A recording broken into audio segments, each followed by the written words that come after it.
नमस्कार प्रिय विद्यार्थियों, सुप्रभात। ऑनलाइन क्लास में आपका हार्दिक स्वागत। आज अपन पढ़ रहे हैं पुष्प की संरचना, पुष्प के कौन कौन से भाग होते हैं, इसकी परिभाषाएं।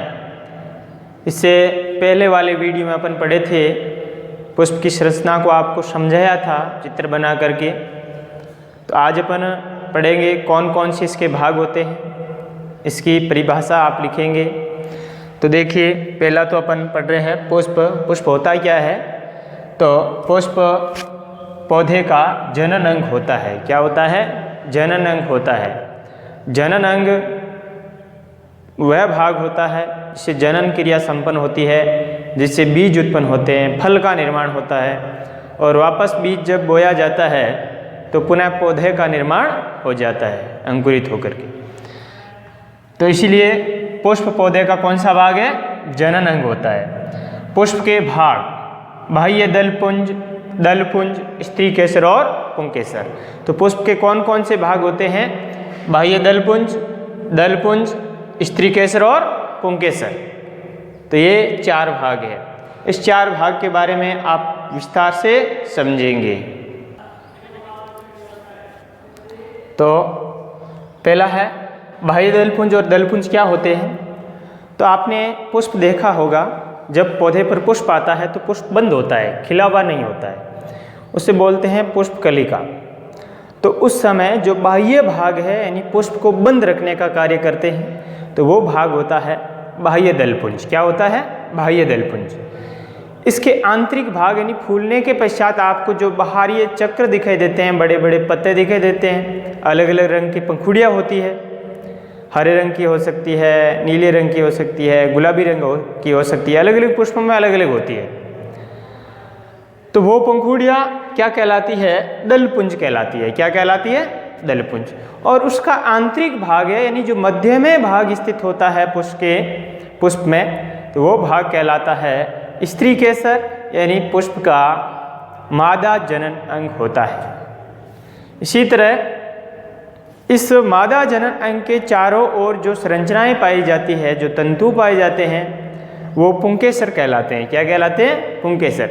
और पुंकेसर पौधे का कौन सा भाग होता है? नर जनन अंग होता है। तो देखिए, बाह्य दलपुंज, दलपुंज, स्त्री केसर और पुंकेसर, ये किसके भाग हो गए? पुष्प के भाग हो गए। पुष्प में उपस्थित बाह्य दल व दलपुंज सहायक भाग होते हैं। यानी दलपुंज और बाह्य दलपुंज क्या होते हैं? सहायक भाग होते हैं, यानी इसको सुरक्षा प्रदान करते हैं आंतरिक भागों को, यानी पुंकेसर और स्त्री केसर को। जो स्त्री केसर व पुंकेसर को सुरक्षा प्रदान करता है, स्त्री केसर पुष्प का मादा जनन अंग होता है और पुंकेसर पुष्प का नर जनन अंग होता है। पुंकेसर पुष्प का कौन सा अंग होता है? नर जनन अंग होता है। अगला है बाह्य दलपुंज। बाह्य दलपुंज किसे कहते हैं? इसका क्या कार्य होता है? देखिए, तो पुष्प के सबसे बाहरी चक्र को बाह्य दलपुंज कहा जाता है। पुष्प का जो सबसे बाहरी चक्र होता है उसे क्या कहते हैं? बाह्य दलपुंज। यह पुष्प का सबसे नीचे व बाहर का भाग होता है। इसमें पत्तियों के समान हरे रंग की पंखुड़ियाँ पाई जाती है, यानी इसमें पत्तियों के समान कैसी पंखुड़ियाँ होती है? हरे रंग की पंखुड़ियाँ होती है। जो बाह्य दलपुंज पुष्प की कली अवस्था में रहता है, उस समय बाह्य दलपुंज उससे ढककर रखने का कार्य करती है और उसकी सुरक्षा प्रदान करता है। इसी तरह दलपुंज, बाह्य दलपुंज का भीतरी भाग यानी बाह्य दलपुंज है जो कली अवस्था में पुष्प को क्या करता है? बंद रखने का कार्य करता है। जैसे ही पुष्प खिल जाता है तो उसका आंतरिक भाग जो पंखुड़ियाँ दिखाई देती है, बाह्य दलपुंज का आंतरिक भाग जो चक्र पाया जाता है पत्तियों का नहीं, क्या बोलेंगे? कलियों का, तो से क्या कहते हैं? दलपुंज कहते हैं। क्या कहते हैं? दलपुंज। तो बाह्य दलपुंज का भीतरी भाग जो पुंकेसर व स्त्री केसर के घेरे रखता है, उन्हें क्या कहते हैं? दलपुंज कहते हैं। इस दलपुंज में कलियों की संख्याएं भी अनेक होती है, 4 हो सकती है, इससे अधिक हो सकती है, जो इस प्रकार से इसको चारों ओर से घेरे हुए रखते हैं। ठीक है, तो ये आप स्क्रीनशॉट ले लीजिए, अपनी नोटबुक में नोट कर लेंगे। अगला पार्ट है पौधों के जनन अंग। यानी नर जननांग और मादा जननांग। तो देखिए किसी पुष्प के अंदर एकलिंगी पुष्प होता है तो कुछ पुष्प द्विलिंगी होता है। एकलिंगी पुष्प का मतलब ये होता है कि वह पुष्प जिसमें स्त्री केसर और पुंकेसर दोनों भाग होते हैं, यानी नर जनन अंग भी होता है और मादा जनन अंग भी होता है, यानी मादा जनन भाग और नर जनन भाग होते हैं। तो ऐसा पुष्प द्विलिंगी पुष्प कहलाता है। और वह पुष्प जिसके अंदर स्त्री केसर या पुंकेसर दोनों में से एक पाया जाता है तो उसे क्या कहते हैं? एकलिंगी पुष्प। क्या कहते हैं भाई? एकलिंगी पुष्प। तो देखिए पुंकेसर, पहला कौन सा है? पुंकेसर।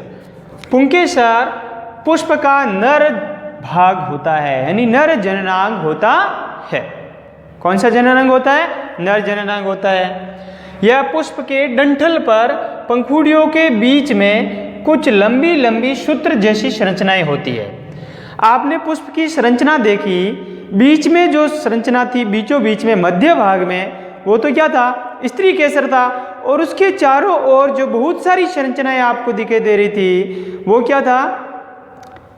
पुंकेसर था। वो क्या था? पुंकेसर। तो अपन पुंकेसर की बात कर रहे हैं, यानी अंडाशय के आधार भाग से साइडों में जुड़ी हुई भाग की संरचना होती है। तो बीच में कुछ लंबी लंबी सूत्र जैसी संरचनाएं होती है जिनके शीर्ष भाग फूला हुआ होता है। शीर्ष भाग क्या होता है? फूला हुआ होता है, यानी शीर्ष भाग यानी सबसे ऊपरी भाग फूला हुआ होता है, जबकि अंडाशय जो स्त्री केसर का भाग है वो नीचे का भाग फूला हुआ होता है, ऊपर का थोड़ा कम होता है। तो जिनके शीर्ष भाग फूला हुआ होता है उन्हें पुंकेसर कहते हैं। और पुंकेसर का शीर्ष भाग परागकोश कहलाता है। पुंकेसर का ये शीर्ष भाग क्या कहलाता है? परागकोश कहलाता है। और इस परागकोश के अंदर छोटे छोटे कण पाए जा रहे हैं। इस कण को क्या कहते हैं? परागकण। क्या कहते हैं भाई? परागकण। ये आपको छोटे छोटे कण दिखाई दे रहे हैं, इसे क्या कहते हैं? परागकण। तो पुंकेसर का शीर्ष भाग परागकोश कहलाता है। परागकोश में छोटे छोटे कण पाए जाते हैं जिन्हें परागकण कहते हैं। तो देखिए ये पुष्प की एक संरचना है। किसकी है? पुंकेसर की संरचना है। तो पुंकेसर में 3 भाग होते हैं। पू तंतु, यानी जिस तंतु से ये जुड़ा रहता है पुंकेसर, उसे पुंकेसर तंतु भी कहते हैं। तो पुंकेसर है, पुंकेसर तंतु के द्वारा कहाँ? यानी अंडाशय होता है, अंडाशय का आधार भाग यानी यहाँ जुड़ा हुआ रहता है साइडों में इस प्रकार से। और यहाँ पर क्या होता है? बाह्य दलपुंज होता है, फिर दलपुंज होता है, फिर उसके बाहर कौन सा होता है? बाह्य दलपुंज होता है। तो ये 3 भागों में बांटा गया, पूतंतु, परागकोश और परागकण। पूतंतु आधार भाग से जुड़ा रहता है, अंडाशय के नीचे वाले भाग के पास में जुड़ा रहता है पुष्प के, यानी दलपुंज से जुड़ा रहता है। उसके अंदर उसका शीर्ष भाग है फूला हुआ भाग, ये 2 पालियों के अंदर विभक्त हो रहा है। ये तो एक हो गई, एक फर्स्ट पाली और एक हो गई सेकेंड पाली। तो 2 पालियों में विभक्त हो रहा है। तो ये क्या कहलाता है? परागकोश कहलाता है। और इस पालियों के अंदर बहुत सारे छोटे छोटे ऐसे कण होते हैं, तो इसे बोलते हैं परागकण। ये निषेचन के दौरान कहाँ गिर जाते हैं? यानी ये परागकण कहाँ गिर जाते हैं? वर्ती कागर पर गिर जाते हैं, यानी यहाँ गिर जाएंगे। तो यहाँ पर क्या हो जाएगा? धीरे धीरे एक ट्यूब बनेगी और कहाँ तक पहुँच जाएगा? बीजांड भाग तक पहुँच जाएगा। तो यहाँ पर निषेचन क्रिया संपन्न हो जाती है। अगला भाग है पुंकेसर। पुंकेसर किसे स्त्री केसर पुष्प के केंद्र में स्थित, यानी केंद्र में यानी बीचों बीच में जो स्थित भाग होता है वो क्या कहलाता है? स्त्री केसर कहलाता है। तो पुष्प के केंद्र में स्थित भाग को स्त्री केसर कहते हैं। स्त्री केसर पुष्प का मादा जनन अंग कहलाता है। स्त्री केसर पुष्प का कौन सा जनन अंग होता है? मादा जनन अंग होता है। स्त्री केसर का आधार भाग जो फूला हुआ होता है, आधार भाग यानी जो नीचे का भाग है, फूला हुआ भाग होता है, उसे क्या कहते हैं? अंडाशय कहते हैं। अंडाशय के अंदर छोटी छोटी गोलाकार, छोटी छोटी कैसी संरचना? गोलाकार संरचना होती है। तो उन गोलाकार संरचनाओं को क्या कहते हैं? बीजांड कहते हैं। क्या कहते हैं? बीजांड। तो अंडाशय है स्त्री केसर का आधार भाग, जो फूला हुआ भाग होता है वो अंडाशय कहलाता है। और अंडाशय को जब काट के देखा जाता है ब्लेड से, तो इसके अंदर छोटे छोटे जो अंडाकार संरचनाएं पाई जाती है उसे क्या कहते हैं? बीजांड कहते हैं। क्या कहते हैं? बीजांड। तो निषेचन क्रिया होगी, तो निषेचन क्रिया के दौरान इस क्रिया को बोलते हैं परागण। क्या कहते हैं? परागण। तो परागण प्रक्रिया के दौरान जो ये अंडाशय होता है, ये अंडाशय तो क्या बना लेता है?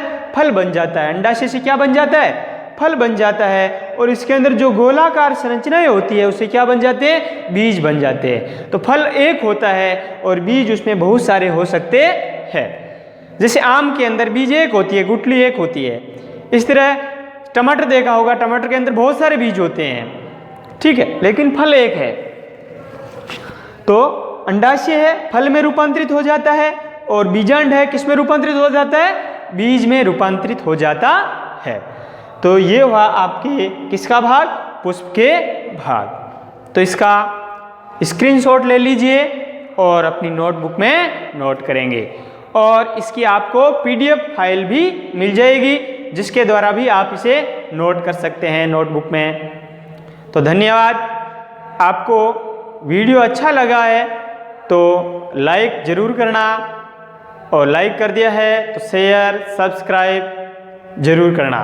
धन्यवाद। फिर मिलेंगे अगले वीडियो में।